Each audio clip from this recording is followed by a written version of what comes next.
ఆదికాండము 6వ అధ్యాయము. నరులు భూమి మీద విస్తరింపనారంభించిన తరువాత కుమార్తెలు వారికి పుట్టినప్పుడు దేవుని కుమారులు నరుల కుమార్తెలు చక్కని వారిని చూచి వారందరిలో తమకు మనసు వచ్చిన స్త్రీలను వివాహము చేసుకొండ్రి. అప్పుడు యెహోవా, నా ఆత్మ నరులతో ఎల్లప్పుడూ వాదించదు.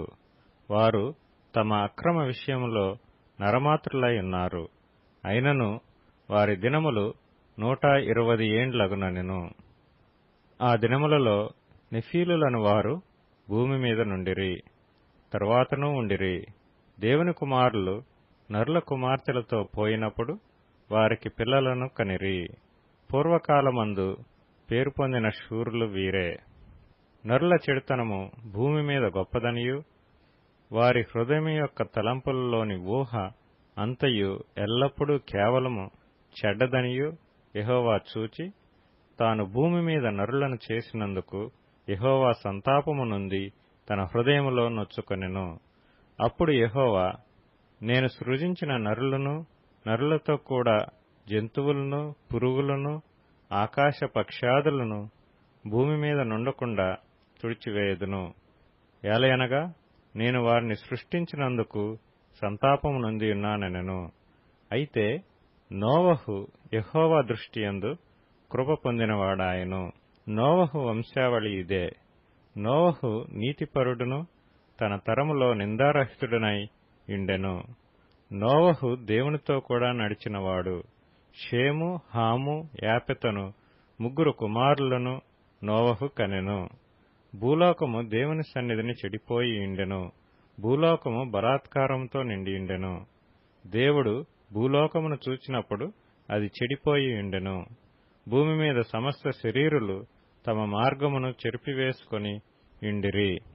దేవుడు నోవహుతో, సమస్త శరీరుల మూలముగా భూమి బలాత్కారంతో నిండియున్నది గనుక నా సన్నిధిని వారి అంతము వచ్చియున్నది.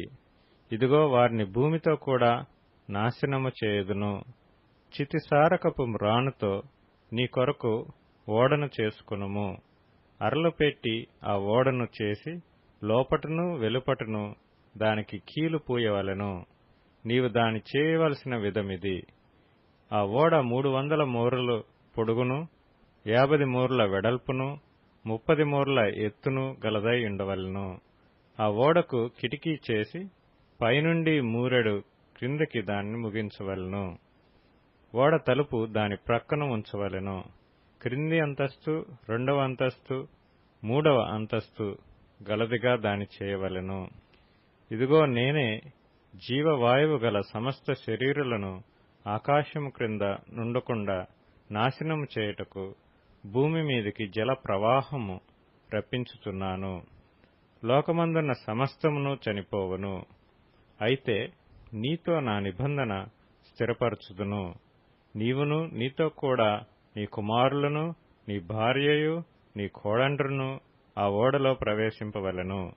మరియు నీతో కూడా వాటిని బ్రతికించి ఉంచుకొనుటకు సమస్త జీవులలో అనగా సమస్త శరీరుల యొక్క ప్రతి జాతిలోనివి 2 చొప్పున నీవు ఓడలోనికి తేవలెను. వాటిలో మగదియు ఆడుదియు నుండవలెను. నీవు వాటిని బ్రతికించి ఉంచుకొనుటకై వాటి వాటి జాతుల ప్రకారము పక్షులలోను, వాటి వాటి జాతుల ప్రకారము జంతువులలోను, వాటి వాటి జాతుల ప్రకారము నేలను ప్రాకు వాటన్నిటిలోనూ ప్రతి జాతిలో 2 చొప్పున నీ యొద్దకు అవి వచ్చును.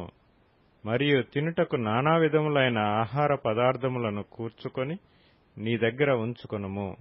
అవి నీకును వాటికి ఆహారమగునని చెప్పెను. నోవహు అట్లు చేసెను. దేవుడు అతనికి ఆజ్ఞాపించిన ప్రకారం యావత్తు చేసెను.